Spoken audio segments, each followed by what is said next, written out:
بسم اللہ الرحمن الرحیم ان اللہ وملائکتہ یصلون علی النبی یا ایہا الذین آمنوا صلوا علیہ وسلموا تسلیما۔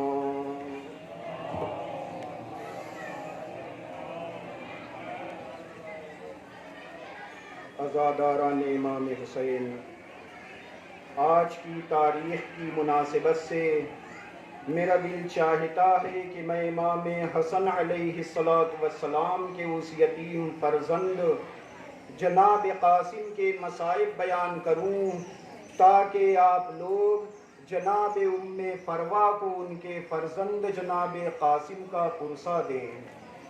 روایت بتاتی ہے کہ جب جناب ثانی زہرا کہ دونوں لال جناب اون و محمد کام آ چکے تو جناب قاسم خدمت امام حسین علیہ السلام میں حاضر ہوئے اور عرض کیا، چچا جان مجھے بھی مرنے کی اجازت مرحمت فرمائیے۔ عزادارو، امام حسین علیہ السلام نے حسرت بھری نگاہ سے اپنے بھائی کی یادگار جناب قاسم کو دیکھا تو بھائی یاد آ گئے اور آنکھوں میں آنسو بھر گئے۔ ارشاد فرمایا، اے بیٹا قاسم، میرے لال، تم تو میرے مرحوم بھائی امام حسن مجتبی کی یادگار ہو۔ اے بیٹا قاسم، میں تم کو مرنے کی اجازت کیسے دے سکتا ہوں؟ اے بیٹا قاسم، تم تو بیٹا بھی کم سن ہو، میں تم کو کس دل سے دشمنوں کے نرغے میں بھیج دوں؟ اے بیٹا قاسم، تیری جدائی سے کہیں تیری ماں کا کلیجہ شک نہ ہو جائے۔ اے بیٹا، ان کے دل میں ابھی بہت ارمان ہیں، ابھی تو تیری جوانی کی بہاریں نہیں دیکھی ہیں۔ اے بیٹا قاسم، یہ سن کر جناب قاسم رونے لگے اور عرض کی، چچا جان میں آپ کو اپنے پدر بزرگوار امام حسن مجتبی کا واسطہ دیتا ہوں۔ اے چچا، مجھے مرنے کی اجازت دیجئے۔ چچا جان، میں آپ کا یہ فرمانا درست ہے کہ میں کم عمر ہوں، لیکن میرے لیے یہ کیا کم ہے کہ میں علی جیسے شجاع کا پوتا ہوں اور عباس جیسے غازی کا بھتیجا ہوں۔ چچا جان، میدان قتال میں جا کر میں وہ جوہر دکھاؤں گا کہ یہ نابکار ستے میں ہو جائیں گے۔ اجرکم علی اللہ، جزاکم ربکم خیر الجزا۔ عزادارو، چچا اور بھتیجے میں یہ باتیں ہو ہی رہی تھیں کہ در خیمہ سے کسی بی بی کے رونے کی آواز آئی۔ امام حسین علیہ السلام اس طرف متوجہ ہوئے، پوچھا کون روتا ہے؟ کسی نے جواب دیا کہ آپ کی بھابی مادر قاسم حضرت ام فروا رو رہی ہیں۔ عزادارو، حضرت یہ سنتے ہی فوراً خیمے میں آئے اور پوچھا، اے بھابی جان آپ کیوں روتی ہیں؟ جناب ام فروا کہنے لگی، اے فرزند رسول، ارے رونا تو اپنی تقدیر کا ہے۔ اے میرے مولا، کیا بیوہ کی اولاد قاسم اس قابل نہیں ہے کہ راہ خدا میں آپ پر قربان ہو؟ اے فرزند رسول، اگر آپ نے قاسم کو اجازت نہ دی تو روز محشر آپ کے پدر بزرگوار اور مادر گرامی اور جد نامدار اور برادر ذی وقار سے ندامت ہوگی۔ اے فرزند رسول، خدا کے لیے قاسم کو نہ روکیے، مرنے کی اجازت دے دیجئے۔ اجرکم علی اللہ، جزاکم ربکم خیر الجزا۔ عزادارو، دکھیاری بھاوج کی یہ باتیں سن کر امام حسین علیہ السلام دیر تک سر جھکائے روتے رہے. اس کے بعد امام خیمے سے باہر تشریف لائے اور تبرکات امام حسن مجتبی طلب فرمائے. خود اپنے ہاتھ سے جناب قاسم کو آراستہ کیا. امام حسن مجتبی کا عمامہ جناب قاسم کے سر پر رکھا، زرہ پہنائی، پٹکے سے کمر باندھی، چھوٹی سی تلوار حمایل کی. جب آراستہ کر لیا تو بھتیجے کو دیکھ کر بڑی دیر تک امام روتے رہے، کیونکہ امام حسن کی تصویر امام کی نگاہوں میں پھر گئی. عزادارو، جناب قاسم کو امام حسین علیہ السلام نے چھاتی سے لگا کر پیار کیا اور گھوڑا طلب فرمایا، اور خود ہی امام حسین علیہ السلام نے جناب قاسم کو گھوڑے پر سوار کیا. اس کے بعد بہت ہی مغموم اور محزون حالت میں اجازت دی، اچھا بیٹا قاسم جاؤ، خدا حافظ. ارباب عزا، جناب قاسم میدان قتال کی طرف روانہ ہوئے ہوں گے تو عجب نہیں کہ مادر قاسم خیمے میں آئی ہوں گی اور اپنے دونوں ہاتھوں کو آسمان کی طرف بلند کر کے دعا کی ہو، اے پالنے والے تو اس بیوہ کی قربانی قبول فرما لے، مگر جناب سیدہ کا لال بخیر ہو. الغرض جناب قاسم میدان قتال میں پہنچے اور اشقیاء سے مخاطب ہو کر بولے، جو جانتا ہے وہ تو جانتا ہی ہے، جو نہ جانتا ہو وہ جان لے کہ میں امام حسن کا بیٹا قاسم ہوں، علی کا پوتا ہوں. یہ سنتے ہی فوج اشقیاء کے سپہ سالار عمر سعد ملعون نے فوج کو للکارا، کون ہے جو اس بچے کا کام تمام کر دے؟ عزاداروں، یہ سنتے ہی ارزق نامی پہلوان نے یک کے بعد دیگرے اپنے چاروں فرزندوں کو مقابلے کے لیے بھیجا.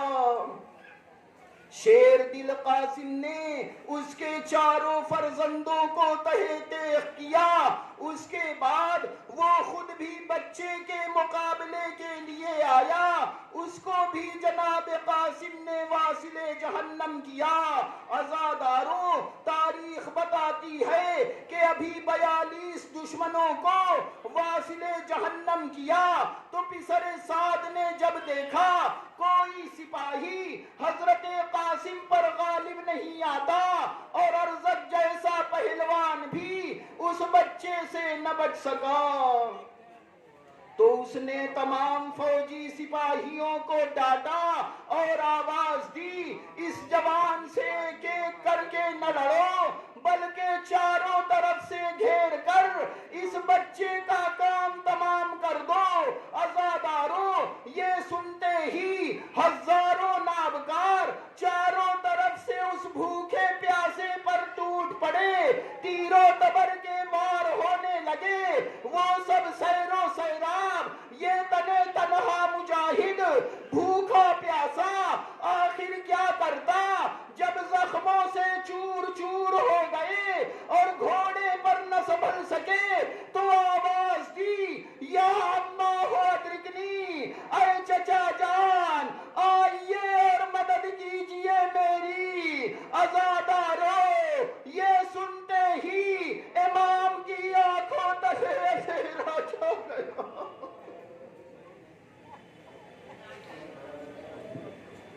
مقتل کی سمت روانہ ہوئے. ارباب عزا، اب دلوں پر ہاتھ رکھ کر سنیے، خدا کسی چچا کو بھتیجے کی یہ حالت نہ دکھائے جو امام حسین علیہ السلام نے دیکھی. امام کے وہاں پہنچنے سے پہلے ہی جناب قاسم کی لاش ان کی زندگی میں گھوڑوں کی ٹاپوں سے پائمال ہو چکی تھی. جب لاش پر امام پہنچے تو کیا دیکھا کہ ان کا ایک ایک عضو الگ ہو چکا تھا. عزاداران امام، آپ ہی بتائیں، جب امام نے اپنے بھتیجے کی لاش اس عالم میں دیکھی ہوگی تو امام کے دل پر کیا گزری ہوگی. اجرکم علی اللہ، جزاکم ربکم خیر الجزا.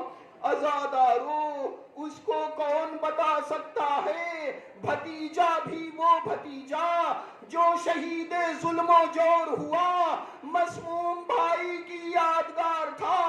امام حسین علیہ السلام نے حضرت قاسم کے تنے پاش پاش کو چھاتی سے لگایا اور رو رو کر فرماتے تھے، اے بیٹا قاسم، میرے لال، کاش اس سے پہلے تمہارے چچا حسین کو موت آ جاتی بیٹا، کہ تم کو اس حالت میں نہ دیکھتا.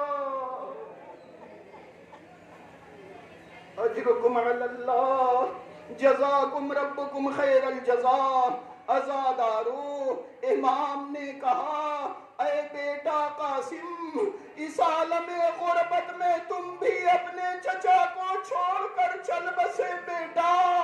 اے میرے بھائی کی یادگار قاسم، اے میری گود کے پالے قاسم، اے بیوہ ماں کی آس قاسم، تمہارا چچا حسین کس منہ سے تمہاری دکھیاری ماں کو مرنے کی خبر سنائے. اجرکم علی اللہ، جزاکم ربکم خیر الجزا. ارباب عزا، امام نے بہت چاہا کہ لاش قاسم کو خیمے میں لے جائیں، لیکن وہ لاش کسی طرح نہ اٹھتی تھی کیونکہ اعضا اس کے الگ الگ ہو گئے تھے.